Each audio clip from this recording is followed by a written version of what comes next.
Hi అండి, అందరికీ నమస్కారం.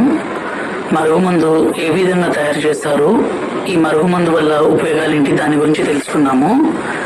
ఈ మరుగుమందు ఎవరినైనా సరే వశపరుచుకునే శక్తి ఉంటుందండి. ఎంతటి మొండి వ్యక్తులైనా సరే, ఎలాంటి కఠిన హృదయం ఉన్నా సరే, ఈ మందు వల్ల వాళ్ళని మనం మార్చుకోవచ్చు. మన మీద ప్రేమ అనేది విపరీతంగా పెంచుకోవచ్చు అండి. మనము ద్వేషించే వ్యక్తులు కూడా ఈ మందు మనం పెట్టినా చాలండి, వాళ్ళు ఇంకా మనం వద్దంటే కూడా మన వెంటే రావాలి. మనం లేకుంటే ఒక్క నిమిషం కూడా ఉండలేదండి. ఇక్కడ కనబడితే పసరండి. దీన్ని మనం బట్టలకి, చెప్పులకి, తలకి పోయడం ద్వారా ఎలాంటి మొండి వ్యక్తులైనా సరే మారిపోతారండి.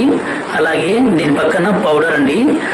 ఈ పౌడర్ని మనం అన్నంలో కానీ, కర్రీస్లో కానీ, స్వీట్లో కానీ, కూల్ డ్రింక్స్లో కానీ, జ్యూస్లో కానీ కలిపి ఇవ్వచ్చండి.